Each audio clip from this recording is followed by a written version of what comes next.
Hi friends, कैसे हो आप? होप आप सब ठीक होगे। हम भी ठीक है, थोड़े थके हुए हैं। मैंने आपसे बात की थी, लास्ट मेरा ब्लॉग था 27 जून का। उसके बाद उसी रात हम निकल गए थे बाहर घूमने के लिए। आज मैं आपसे 21 दिन के बाद मिल रही हूँ।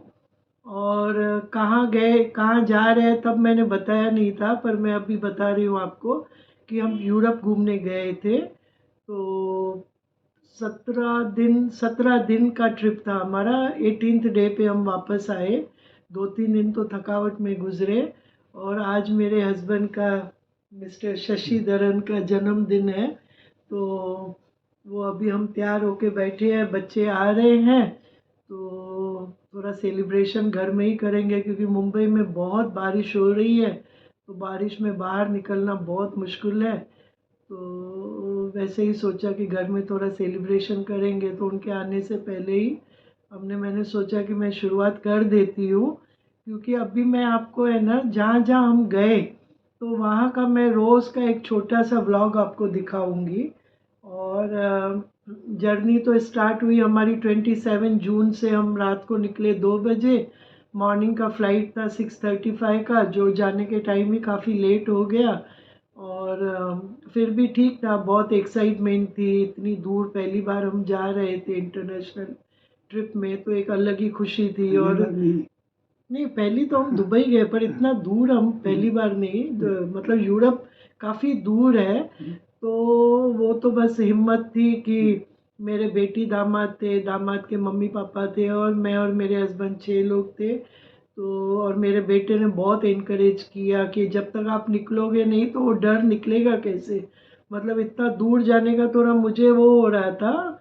लेकिन फिर हिम्मत करके हम गए, और बच्चों के इनकरेजमेंट पे तो बहुत अच्छी ट्रिप रही। थकावट तो हुई, क्योंकि यूरोप में घूमना ही घूमना है।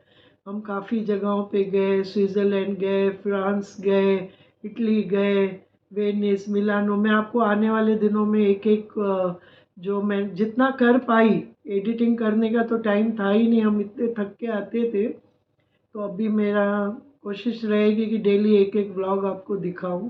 और आज मेरे हस्बैंड के भी जन्मदिन की जो सेलिब्रेशन होगी, उसका भी अगर हो सका तो थोड़ा क्लिपिंग जो भी है वो मैं डालूंगी।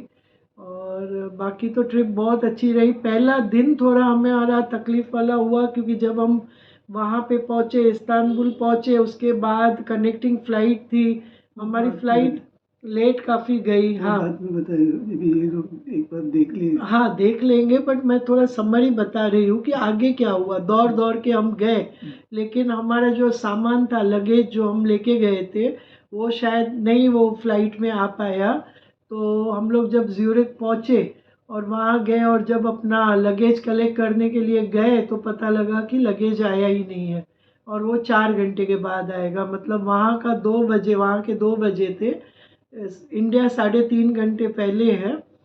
तो वहाँ पे फिर 4 घंटा थोड़ा बाहर निकले, थोड़ा घूमे, फिर वापस आए 6 बजे। आके अपना लगेज कलेक्ट किया। तो उसके बाद फिर ज्यूरिख से हम ट्रेन में निकले बर्न के लिए। बर्न से फिर ट्रेन से उतर के ट्राम से गए जहाँ हमें होटल में चेक इन करना था। उसके बाद पहुँचे थके हुए। मतलब जैसे हम 27 तारीख को रात को 2 बजे निकले हैं, तो 28 तारीख को हम रात के, मतलब 29 का शुरुआत हो गई थी। तो 2 बजे हमारा वो दिन ख़त्म हुआ। बट ठीक है, पहले दिन एक्साइटमेंट भी थी, एंजाइटी भी थी। लेकिन इतना अच्छा था कि लगेज हमें मिल गया, तो वो एक खुशी थी। मतलब मेन मन में एक डर था, कहीं लगेज आया नहीं। पहले भी कितनी बार बहुत लोगों के साथ होता है कि वो लोग पहुंच जाते हैं और फिर उनका लगेज 2-2 3-3 दिन के बाद आता है। तो वो मिल गया, वो बहुत अच्छा हुआ। और अभी मैं आज से शुरुआत कर रही हूँ, तो अभी आप एक एक व्लॉग मेरा देखते जाइए। और मुझे होप है आपको सबको बहुत पसंद आएगा, और आप भी घर बैठे बैठे स्विट्ज़रलैंड की सैर कर लोगे।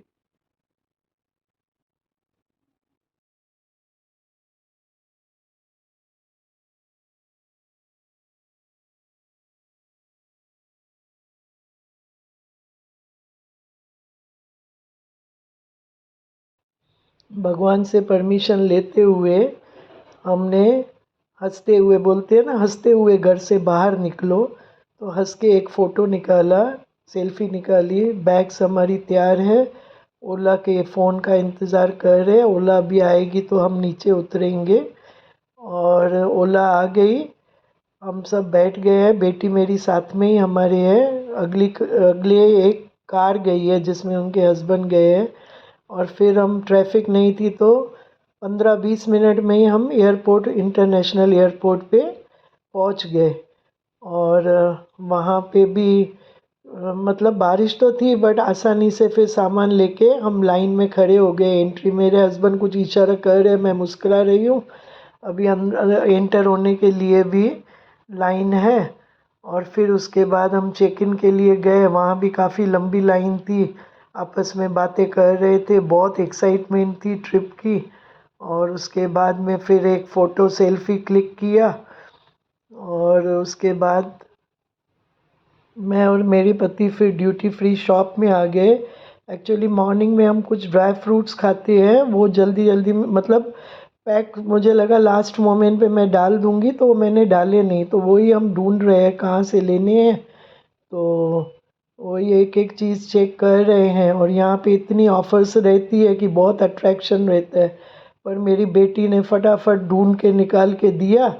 और उसके बाद फिर हम लाउंज में आ गए। लाउंज में मेरे हस्बैंड देखिए कॉफ़ी और कुछ स्नैक्स लेते हुए आ रहे हैं, वो अपनी कॉफ़ी एंजॉय कर रहे हैं।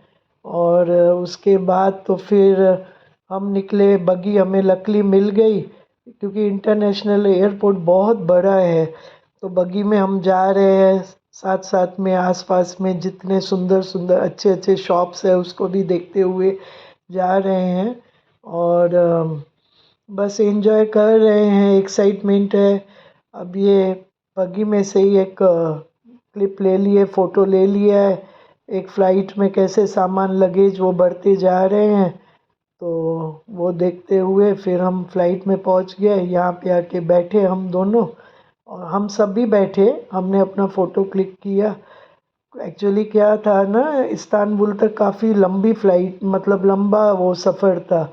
तो बैठते ही सो तो गए थे, पर फिर उसके बाद में ऐसे लगा कि जैसे बैठे बैठे, क्योंकि लेग स्पेस भी बहुत कम थी, तो फिर थोड़ा मैं भी उठ के बाहर आ गई थोड़ा वॉक करने के हिसाब से। मेरे हस्बैंड पहले ही मुझसे उठ के गए थे और मैं पहुंची तो वो तो अपना लेग की एक्सरसाइज कर रहे थे, क्योंकि उससे क्या थोड़ा ऐसे लगता है ना कि बहुत टांगे जैसी वो हो जाती है तो थोड़ा हल्का महसूस करते हैं।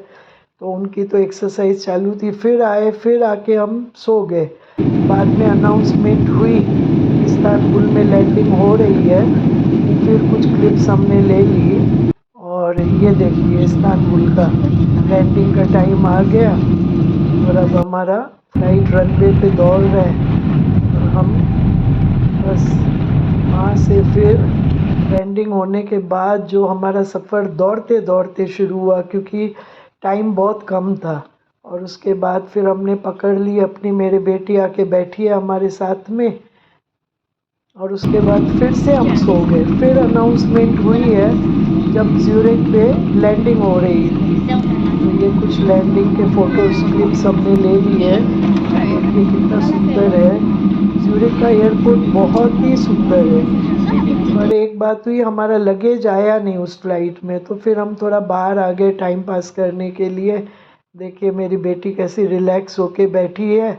और उसके बाद फिर वापस हम एयरपोर्ट पे आ गए अपना लगेज कलेक्ट करने के लिए। 4 घंटे के बाद बोला था लगेज, तो अभी शाम के 6, वहाँ के 6 बजे है, अपने इंडिया के 9:30 बज गए। पर लकीली हमें लगेज मिल गया। अभी उसके बाद फिर ज्यूरिख से हमने ट्रेन पकड़ी है और ट्रेन में सब बैठे हुए हैं। आप देख रहे हो कितने थके हुए, पीछे मेरे दामाद बैठे हैं वो दिख रहे हैं। और बस रिलैक्स होके बैठे हैं। ट्रेन भी कुछ ज़्यादा बड़ा सफ़र नहीं था, काफ़ी कम ही सफ़र था, बट इतना था कि आराम था। और उसके बाद मैं भगवान का शुक्रिया अदा कर रही हूँ हाथ जोड़ के, क्योंकि लकी है कि हमें लगेज मिल गया। कभी तो 2-2 3-3 दिन तक लगेज आता ही नहीं है, तो हम क्या करते थे, तो वो मिल गया। इसके लिए बहुत भगवान का थैंक्स। और उसके बाद फिर बस हम पहुंच ही रहे, ऑलमोस्ट पहुंचने वाले ही हैं।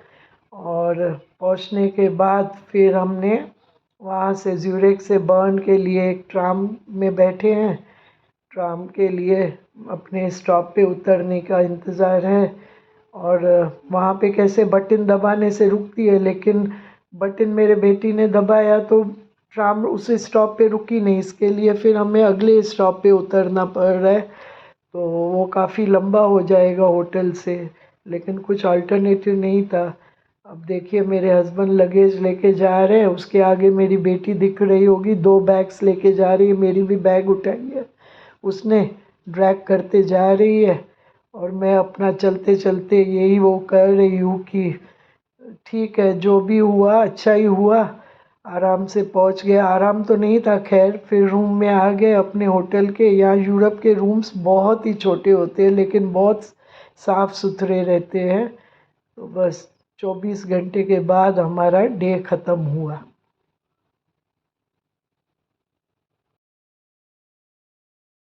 Happy birthday to you. Happy birthday, dear Ansaju. Happy birthday to you. May God bless you. May God bless you. Happy birthday, dear Ansaju. Happy birthday to you.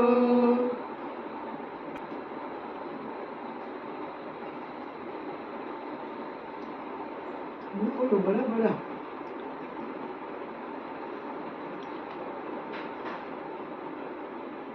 आ जाओ।